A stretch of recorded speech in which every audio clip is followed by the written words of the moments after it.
All right, guys, welcome back to the channel. As you can see, we have an amazing special guest that you guys may recognize here on the Tesla screen. So say hi to the world, I guess, or to everyone that's watching. Yeah, g'day. Thanks for having me on. No, all good. So for the ones that don't know, this is Ryan J. Cowan. You may or may not have seen his viral videos on TikTok, even from, I think at one point, Elon Musk even shared your video on the Model X. I think it Yeah, was. he Is that did. right? That was definitely a highlight. Yeah, and so yeah, key purpose for today, guys, I guess is I wanted to show everyone. Recently, I just posted a couple of days ago how to use Zoom on the Tesla, and I figured what better opportunity than to actually test it in the real world and show everyone what it's all about. Because the only videos I could find online was people going, "Oh, look, there's an update. Here's the Zoom app. Here's what you can do." But actually, Ryan and myself, we're actually both on the LTE or the 4G connection right now. And so you guys can see how smooth it is. Unfortunately, it's not HD through the Tesla cameras itself, but like we can see each other quite clearly, how we look like, and there doesn't seem to be any lag in the audio at all. Yeah, it's actually perfect for meetings and taking Zoom calls. Like it's a really nice, simple interface. Yeah, nice. And I don't know if anyone can hear or if you can hear it, but it's pouring down here in Sydney. So we've got the Melbourne weather, and hopefully you've got the good weather if we've done the swap. Yeah, I can't hear your rain, which is probably just the beautiful insulation in the Tesla. But yeah, we've got beautiful weather here where we are in Trentham, and it's going to be probably the warmest day we've had in several months. So I'm excited by that. Fantastic. We'll take the swap. That's okay. You guys have it worse for most of the year. So yeah. So I guess the agenda for today, I think this video is really all about get to know Ryan. So if he hasn't gone viral enough, let's get it more viral and learn more about Ryan. And I figured since I'm still trying to grow my channel, we essentially want to go back to the roots of where Ryan started, because I think it's been probably a couple of years now. And at some point in time, you were in my shoes and you've grown it to such a significant audience. And I figured, the world has changed so much in a couple of years. Let's ask you some general questions and some specific pinpoint questions and see how we go. So Yeah, I've the never topic, done this before, so I think it's great to get stuck into it. And as you say, I'm all for supporting the journey that you're going on because I did exactly the same thing. yeah, awesome. Thank you. Okay, so we'll break it down into a couple of key areas. So I've got here some general questions, some on the lovely Tesla Takeover, your car, some general Tesla stuff, and then to wrap up towards the end, we'll talk about some content creation or social media. So if you're okay, I'm going to jump straight into it. So jumping back to where this all started, what inspired you to start your YouTube channel, especially focusing on Tesla? And were there any other cars you were looking at? So could this have been Ryan's Volvo? It could have been, although now in hindsight, definitely not. I think it was quite the journey, but I've always been a car fan and I've always really been into filmmaking growing up. I'd make little videos about basketball and all sorts of things. It was kind of like my hobby. And yeah, I guess I never had the foresight to see that I would be a YouTuber. It was really all once I drove a Tesla and realized how amazing these cars are, but no one seems to know because Tesla don't advertise. And that's what led me into, okay, people need to know about these cars. There's an education that needs to be had across the general public. Why don't I start documenting it and using my creative skills and outlet to, yeah, make TikToks and YouTubes. And then it kind of just, gained traction from that point on. Oh, yeah, awesome. Yeah, and the Tesla brand has grown so much over the past couple of years. And that actually takes us to the second question. Can you tell us about your first encounter with a Tesla and what made you so passionate about the brand that you even named your channel Tesla or Ryan's Tesla? Yeah. So that initial test drive was booked on a bit of a whim. Coming out of COVID, I was working for Apple and I decided that it's time to shake things up. I'm going to sell my house.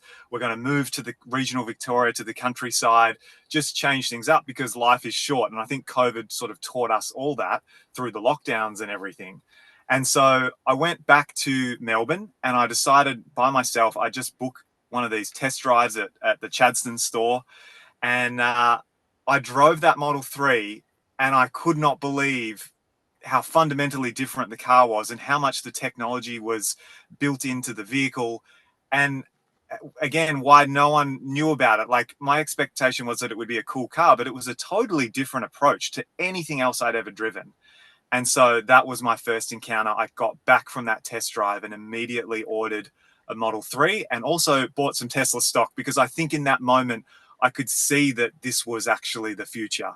And as you say, now the Tesla brand has grown so much in just these past 2 years. It's been a phenomenal amount of growth that we're all witnessing, and it's cool to be a part of that. Yeah, nice. And you sold your house, you said, for Yeah. to get into all of this. Yes. Interesting choice. Not recommended, but yeah, it was like all that, I suppose, that spare capital of selling a place in Melbourne and moving to regional Victoria. As you know, that's um, a cheaper way to live life, and it was for us. And so, yeah, we were looking to just kind of experiment and try things. We had never spent that amount of money on a car before. Like, the Model 3 is still you know an expensive car, certainly Yep. by our standards. And so to go out and make a payment on a car like that felt a little bit nerve-wracking, because we were coming from like a Mazda CX-5, and before that, a secondhand Honda. So like, it was exciting and nerve-wracking and all of the things. But as you know, just making that decision and then starting to create content around the car, it all worked out. So I'm feeling very lucky. Yeah, it's amazing. And best of all, you don't even have to fill up. I actually filled up my ice car yesterday. Man, did that hurt my pocket. So same day, same overnight, I charged 30 something percent to 80%. It was about $3, $2 Yep. something to charge, because I'm on the EV plan like you. And then I filled up the ice car. It had 25 Ks left, or 20 Ks left on the tank. It's only about 45, 50 litre tank. It was after because I did a 7-Eleven fuel lock, and I think it was still about $125 for about Wow. 300, 350 Ks. So yeah, it's a huge difference. Do you know how much you're saving? Like, if you're kind of basing off your current kilometers as a family, like how much you would be saving on petrol costs by having the Tesla in your family? Oh, it'd be easily in the thousands. Yeah, easily in the Yeah. thousands. So I think we do roughly 20,000 Ks a year, because we're out in Yeah, northwest in Sydney, so about 40 Ks from the CBD.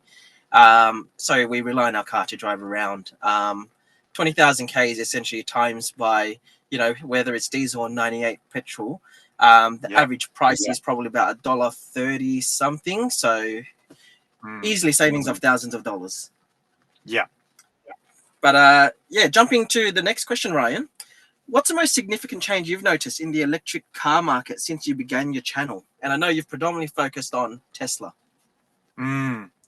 Yeah, so charging infrastructure has gotten better, mostly from third-party networks. That's what we've noticed in regional Victoria. They're kind of popping up in all sorts of towns.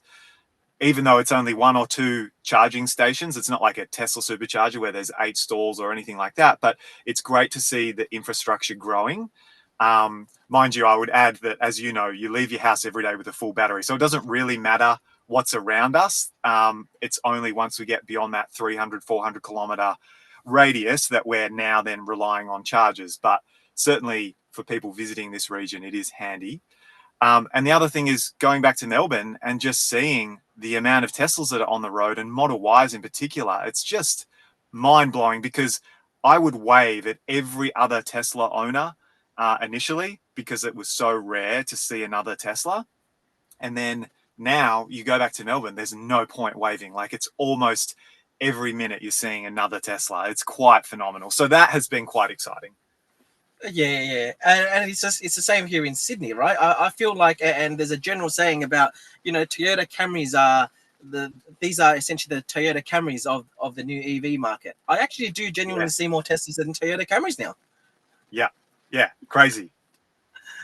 And they double the price. Yes, double the price, and then you work out savings and ongoing costs and all of that, and you're like, why would you buy one? Why would you buy a Camry? Yeah. No, I agree. I agree. I just think it's a testament to Tesla, knowing that that sticker price is quite often double a Toyota, yet they're often, depending on which models you're looking at, outpacing the equivalent Toyota. So it's pretty cool. Yeah, that's right. And so that leads on also, next question. What are some common questions or concerns, whether it's your viewers or just, I guess, the general public, because I'm sure, you bump into people on the streets as well. What are some general questions or concerns you feel like people have with either Tesla or EV ownership? Yeah, I mean, I probably the best perspective I have is just from reading a lot of comments online, especially TikTok, because you get like worldwide exposure. Yep. Um, Probably the most common concerns people have is around probably environment seems to come up the most. So I think people feel that EVs are, some people, obviously, the people that are commenting, can feel like EVs are a bit of a scam and that, they require more emissions to manufacture and they're just going into landfill and all the batteries are going to be an environmental disaster. Once you actually do the research and you understand the field, you know that that's not the case. I mean, yes, an EV does create more emissions to manufacture, but once you're driving on the road, I mean, there's no comparison to an electric vehicle versus an ICE. So, this is information Roland, but it's something that comes up a lot is those environmental concerns. I'm always happy to put people at ease to try and educate where I can, but it can feel like a bit of a struggle sometimes. And then the other Yep. thing is just, charging times and range and network, like infrastructure of charging networks. That stuff comes up a bit. But yeah, like there's literally now no topic that I don't feel comfortable talking about. I feel like I've seen every argument under the sun and there's kind of an answer to all of it by this stage, which is cool. Yep. No, I think you've totally hit the nail on the head. The one you hear the most is, but look at where it's come from, and then the one I feel like the one that has been busted most recently is, I can't drive too far with the car. Well, Yeah. actually, you can. It's pretty on par with a normal car, and then you've got the Yeah. supercharger networks and all of the other third-party ones. We've got the support there, and realistically, I think there would be a minority of people who would genuinely do more than 300 kilometers in one go. Yeah. Even if your car Yeah. can, you'd want Yeah. to stop by I for a refresh honestly, at least. yeah, I agree. I don't think we've got a range issue anymore. I think, and Elon has said this as well. Like now, it's about trying to make the cars more affordable. Yep. But when it comes to range, I actually don't have an issue. Like I'm going to be stopping every 3 hours on a road trip anyway. Yeah. So yeah, the only small little factor to that, Roland, is if you're carrying a caravan or you've got a trailer behind you, that can Yes. pose some challenges when it comes to range for the Model Ys that we've got here. But once in America, Model X, Cybertruck, all of those vehicles, Ford F-150 Lightning don't really have any of those issues when like you have a trailer. Yep. Well, baby steps. Who knows? There'll probably be bigger batteries as we go, more efficiencies and whatnot. So Yeah, sooner or later, it's not going to become an issue. agree. Yep. So let's talk a little bit also YouTube. I remember seeing a post, and maybe it's a couple of months ago now. You went from part-time YouTubing to full-time YouTubing. What actually motivated you to do that? Because it's a pretty big step to take. Yeah, it was. It was a bit of a leap of faith, and I guess as a creative person, I was doing work for other social media brands outside of the EV space. And that Right. was like taking up a lot of my creative energy. I felt like I wasn't able to then give my best self to the Tesla stuff. And it was kind of getting like, yeah, secondhand creativity on the side on weekends and stuff. And I wasn't enjoying that. Yep. So it was taking a bit of a toll. And I could see that the more effort I put into YouTube, the more reward I got, right? So the more focus Yep. and the more effort I put into a video, that would generate more ad revenue, that would generate more sponsorships and interaction with potential clients. So yeah, it came to a point where I was like, I'm going to have to make a call here. And I've made that leap and it's been awesome. The only thing is, as you know, I've just had Paige and I've just had a little baby. So that has taken a little bit of my focus off, understandably, as it should have. But looking forward to, throughout the remainder of this year and especially looking at next year, really trying to make the content that people want to see, and focus on trying to make this a real full-time job. And again, motivating, knowing that I have a little daughter and needing to make sure financially that we're all good. Yeah, and yes, congratulations on that. I don't know if everyone does know, but Ryan has had a little girl recently. How long has it been? Yeah. She's 5 weeks, so she's still pretty fresh, and she's been an Five absolute dream. weeks. So yeah, very Yep, special. baby Willow, I think it was. Is that Correct. right? Yeah, Willow. Yep. And Yep, yeah, beautiful so name. yeah, thank you. Yeah, really appreciate it. It's been, as you know, Roland, quite a whirlwind, but very Yep, exciting. yep. And so you jumped into that full time, and then you decided that's not enough. So let's become a full time dad as well. So Yeah. congratulations, you've got two full time jobs now. Yep, exactly. Well said. So I know it's only been 5 weeks, but so far, and also obviously, whilst Paige was pregnant, has parenthood or potential parenthood back then influenced any part of your perspective on electric cars and sustainability, or was it always something that you kind of took on as consideration when you were going to do EVs anyway? It's a great question. Um, I've always been intrigued by the sustainable aspect of EVs and the technology that comes with them and just how smart they are. But now being a father, it does really put your mind in a different perspective.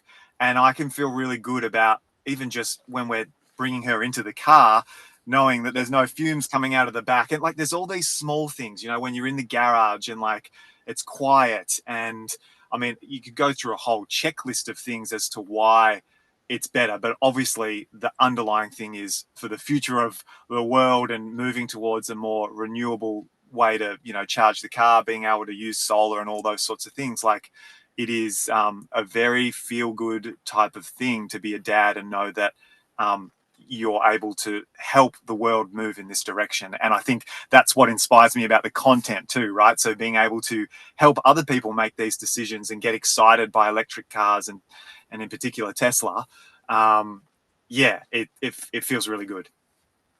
Yeah, nice. And I think the biggest bonus for anyone who does not drive an EV, especially if you have kids, is the fact that there's no guilt or there's no worry or anything. When kids are sleeping in the car and you just want them to finish that little extra longer of a nap, you can just have the aircon on.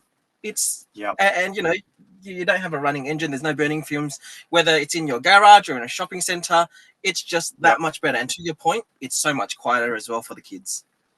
Yeah, so true. I'm glad you've noticed the same thing. Yeah, and I'm a petrol head. I actually didn't get to say. I watched the video with you interviewing your dad, and I'm like, I was laughing the entire way because I know exactly how your dad feels. I'm like, I'm with you. Okay. So, yeah, you've been Have through that another chat about emotional that. roller coaster. Yep, we can have a chat about that another time. But I know exactly how your dad feels. Oh, that's funny. Let's jump over to a topic: Tesla takeover. So Yeah. you were invited to this event. It's not something that you just kind of said, "Yep, one day I'm just going to go buy a ticket." So can you share your most memorable experience there? And I guess what was the most eye-opening thing about attending such a large event like Tesla Takeover compared to, yourself in Trentham and doing what you do on YouTube and TikTok and stuff like that? Yeah. No, it felt like a real opportunity just to kind of like make such a big travel decision to go over to the States. I had actually said no to the event. I was invited by Silicon Valley Owners Club, who obviously have Yep. quite close ties with Tesla and Elon. And I thought that's so nice of them to reach out and offer me an invitation. But like, there's no way I'm going to be able to fly to California. I mean, Paige is, at the time, 32 weeks pregnant or something. Yep. So I said no. And then another brand reached out and said, what if you come with us and you make content for us? And I said, thanks, but no. And then I told Paige and she was like, let's just do it. Like, let's book flights. Let's just go over there. And I'm so glad we did because I met the whole community in California. That is Yep. just an incredible place for EVs. The highlight was just, meeting all the other people in this same space, content creation space and Tesla stock and people on X and Twitter. It was really, really cool. So I'm really glad that we went, and I was quite humbled to be invited and be able to speak on stage with some other incredible people. Yeah, that was awesome. And congratulations. Well, like, what a big representation as an Aussie. Yeah, it did feel like that. Yeah. Uh, so on that topic of Tesla Takeover, any plans to go for 2024? Have people snagged you to go, hey, mate, you did a good job this time. We'd love to have you back. Or is that under the wraps? It's not under the wraps. I would love to go back. I can appreciate the amount of effort that it is to go over there. You know, just the time difference took a toll on us 3 days either side of the traveling. Like we were Oh, wow. cooked. Um, Yeah. but I think that, yeah, potentially if we could make it a longer trip next time, I can't imagine that we'd probably go next year, but maybe 2025 we might be interested in. But I'm also keen for Australia to try and get an event of that scale and that much excitement built around it, whether that's something I would get involved in. But yeah, so definitely open to it. At this stage, no plans, no immediate plans to go back. Yep. But yeah, super awesome event that they hold. Hey, maybe it's a good idea. Maybe we should start looking into something, whether it's Sydney or Melbourne. Yeah, it'd be very cool to have something like that here. Yeah, nice. All right. So where shall we jump to next? Let's go onto your car and Tesla. Obviously, we know how much of a significant impact it has been, I guess, for your life and how you feel about it. What is Ryan's favorite and least favorite feature of your Model Y, or even like your Model 3 when you had it? Favorite and Yeah. worst feature. Probably the feature we use the most, I'm not sure if you would agree with this, is autopilot. There's Yeah, most of the time we're driving, we're using autopilot. So that would yeah, probably be the easy pick as our most used and therefore yeah, favorite feature. There's other features in the car that I find really, really cool. And even now, using Zoom for the first time, it's kind of mind blowing that you can just do this on a massive touchscreen in the car. So yeah. there's lots of those features that would be built into that. But in terms of least favorite, probably the thing that I struggle to comprehend is just how bad auto park can be, and some of these additional enhanced autopilot features or full self-driving features that you get. The good thing with that, as we all know, is that will improve dramatically once the software update, or once the software team puts attention to it. All of a sudden auto park should probably be the best in industry, and smart Yep. summon and things like that. So yeah, that would probably be at the moment the most disappointed I've been in a feature. Doing the upgrade to enhanced autopilot and just seeing it needs a lot more work, but I have Yep. full faith that Tesla will fix those issues. What about your favorite feature and least favorite feature? Ooh, favorite feature for me has got to be the preconditioning. I'm a big guy and I love my aircon. Yeah. And at least in Sydney, I don't think it happens as often in Melbourne, but the temperatures here get ridiculously hot. And so just to have that benefit of coming back to a cooler car where you don't burn your backside is just absolutely amazing. Like when and you know, I think it applies to the cold as well, right? Being able to turn on the heater in the morning, the preheat, you know, the heated seat. It's just those little luxuries that you just can't do in an ice car. Yep. Least favorite feature, I think, um, and I think this is probably, well, it's not even a feature really. It's a lack of feature. I really just did wish that it had 360 camera, Yep. just because parking spaces are so tight in Sydney, at least. But if you're talking about a feature that I actually not too happy with, as it stands, I don't think there's really one that I can pinpoint. There are just little things here and there that, you know, little quirks that you may not like on certain things, but it's just, um, at the end of the day, things that part of you can kind of control. Like for me, the charging pad to me is useless for Oh, charging the really? phones. Yes.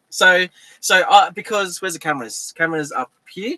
So I've got iPhone 14 Pro Max. This case has a bumper for the camera, and then I've got a little kickstand here to obviously watch TikTok or YouTube like that. Yeah.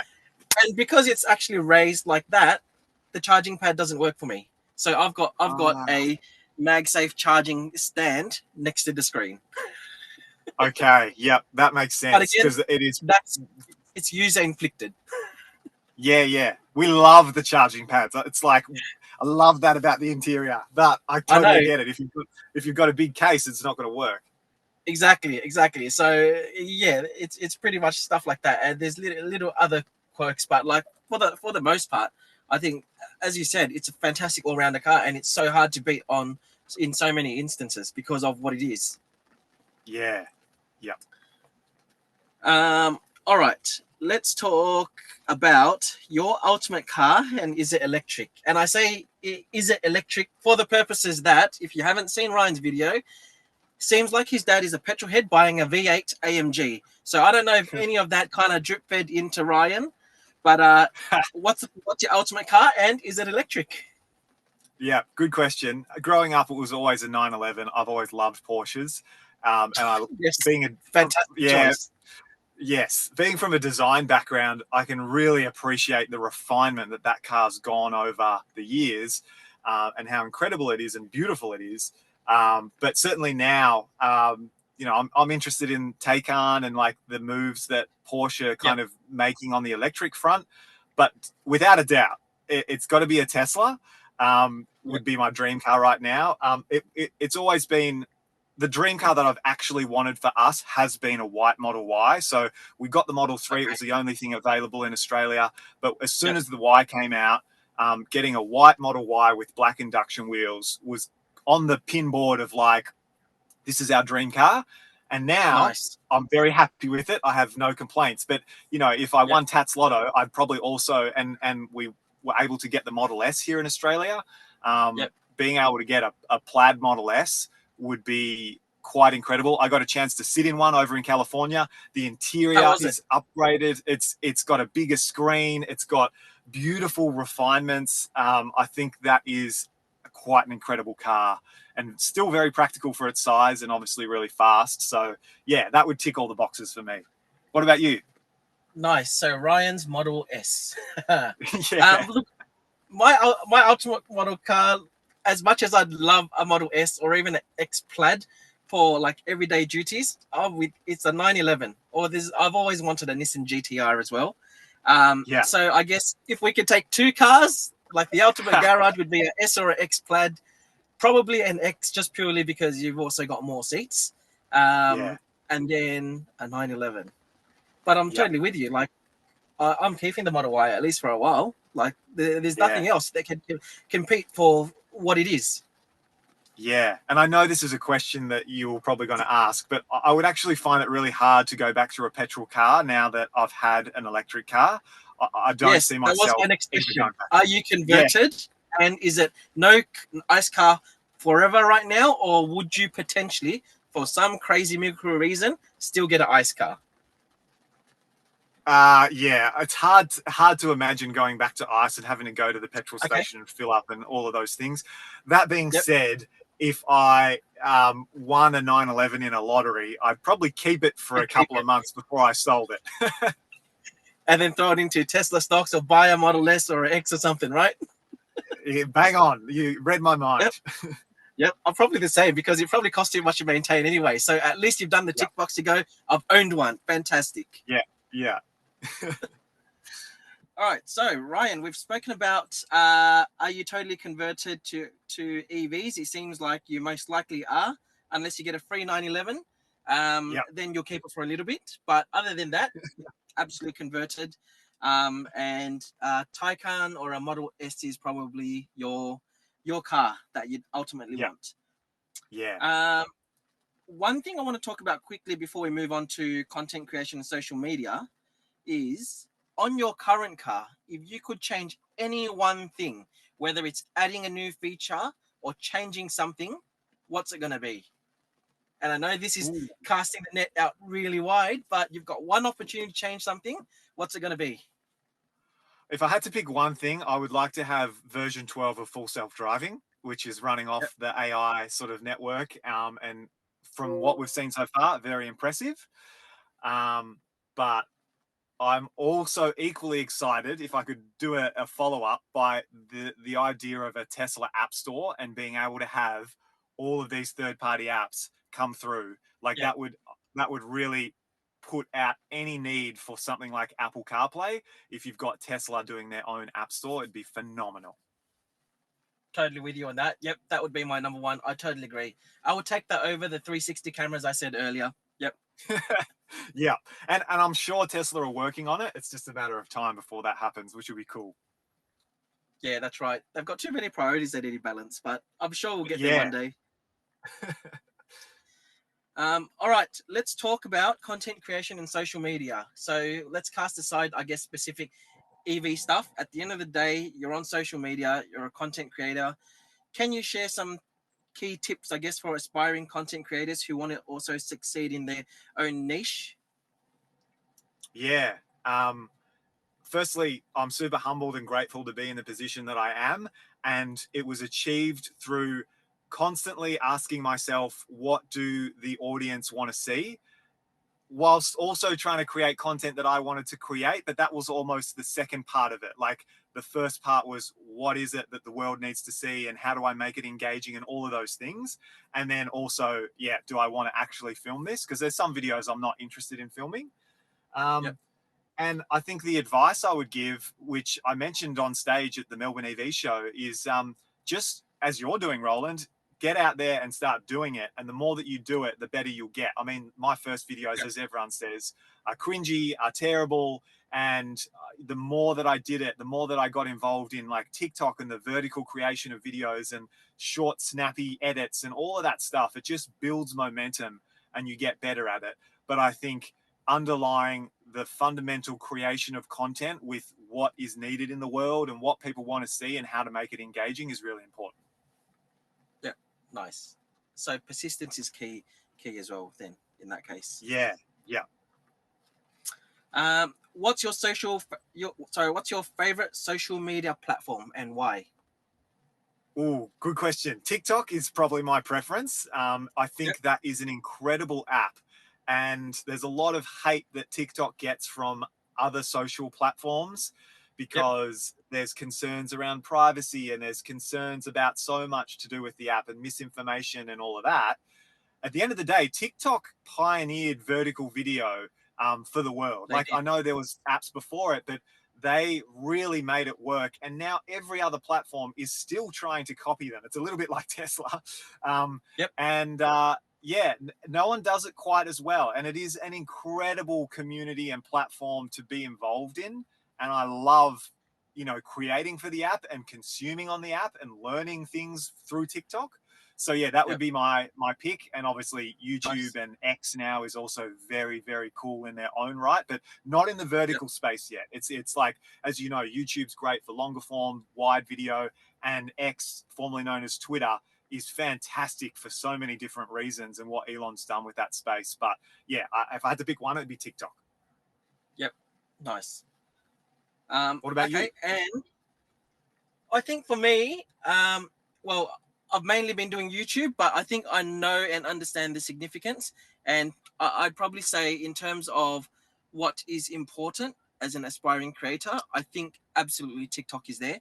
The Yeah. algorithm they have, I Yes. have found, so putting aside creating content as an actual consumer, I have found Yeah. that I read or I watch TikTok and I get more out of the news articles and the viral videos from there than I do from reading the actual news, because the news guys are actually pulling the TikTok content, which you would have Yeah. probably seen 24 to 48 hours ago. So by the time it hits the Yeah. news, you're like, oh yeah, I've seen that. Yep, I don't even need to read it. Yeah. So true. Yeah. That's a really good point. Yeah. All right. And I think the final question I have for content creation social media: how do you handle criticism or negative comments on social media to ensure, of course, that you're always in the right headspace and you're for your mental and health well-being? Yeah. So true. It's very important and it can be a real struggle. TikTok is actually the worst for negative comments because people don't necessarily have their identity associated with a profile. So they might be user Yep. 1234 and they can comment whatever they want because you're not clicking on it and seeing their personal photos. So Yep. I learned very quickly to deal with a lot of really awful comments on TikTok, and that sort of taught me throughout the whole social space and YouTube and all of those how to deal with it as well. I must say, I did used to work for Apple Retail, and I dealt with a lot of angry customers, and I got really good at dealing with you know, those sorts of situations and not taking it personally. And Gary Vee talks about this on socials as well. Try and have empathy for people when they're commenting hateful things. You know, think about why they might be doing it. Don't take it personally. And a lot of the time now, like every day I'm opening YouTube and TikTok, and there's comments on that V8 video that I did with my dad that are pretty they probably shouldn't be allowed to be commenting those sorts of things, but you just look at them all. I literally look at them all with a smile now, because I know that they're just trying to ruffle feathers. I mean, I made that video for that purpose. So it really comes with the job in a sense, and it's going to happen the more your content gets exposed to the world. Yep. Nice. Yeah, I can definitely imagine why you putting out that V8 video would generate a lot of stir for a lot of people. You know, there are still people at the opposite end of the spectrum, right? Electric is nowhere. Electric is dead. Toyota. Yeah. Oh well. Look, I think as you said, most important thing really is just smile, and you know, people like to be internet, I guess, keyboard warriors, for better use of words. So that's the take that I've kind of learned. I mean, I haven't gone and been exposed my channel to the wider world to your scale, but I can imagine that some of the comments you get, you just go, why do people even bother? Yeah, but it's a good point. And remember that people don't know us. Like, they don't know you, they don't know me. And so they can say whatever they want. But at the end of the day, it hopefully shouldn't matter too much to you. And you just learn the hard way not to take it on board. So, yeah, I agree. Yeah, that's right. And they're still supporting you, right? They're still watching your content to generate the views. So, yeah, I literally made that Mercedes V8 video with the intention. I even hashtagged Mercedes AMG. Like, it was a strategy, right, to build in a whole new audience. And the more comments you get, even though 99% of them are hateful comments or like pro V8 comments or pro petrol, the more the video gets pushed by the algorithm. So it's great. I'm like, thank you for commenting. Yeah, that's right. Now, I think that kind of wraps up all the questions, Ryan. So I just wanted to say again, thank you so much for this opportunity. And I hope you enjoyed the past half an hour or what it was as well. Yeah, it was awesome, Roland. Thank you so much. I'm excited for people to start following your channel, because you're on this journey too, and you're doing an awesome job. And I will continue to support you as much as I can, because I've been through it all. No, thank you. And so before we wrap it up, let's have a quick chat about how did you find Zoom as an experience? I did not see any form of lag through this LTE connection. What I did experience though, my GoPro, if you've seen my hand come up here a couple of times, it said camera is too hot. So realistically, the GoPro filming at 4K probably only lasts about 35 minutes or so. And battery life is pretty much dead. On this camera here, it's on 37%. But other than that, like, I think realistically, if you were to have a meeting sitting here, video conferencing wise, for me, I think it's absolutely doable. Yeah, I love it. I'm really impressed. Like, it's such a comfortable way to have a conversation. You've got the great microphones that are built into the Tesla. You don't have to think about it. Whereas with our setup, we've obviously got the GoPros and the extra cameras running, which has been an added thing. But if you're just having a meeting, this is very practical. I think that I'm sure a lot of people are already using it, but this is the first time I've actually done a video call on here, and it's been awesome. And even if people have done it heaps, well, you know what, guys? This is the first test in Australia, as far as I've seen. Yeah. And this is on the 4G LTE connection. So it's official. It works perfectly fine. Again, Ryan, thank you so much. It's been a pleasure to meet you. And thanks again for your support. And guys, if you haven't subscribed to Ryan, subscribe to him, subscribe to me. We'll push out more content for you guys soon. Thanks again for tuning in, guys. We'll see you later. Yeah, thanks for watching. Thanks for having me involved.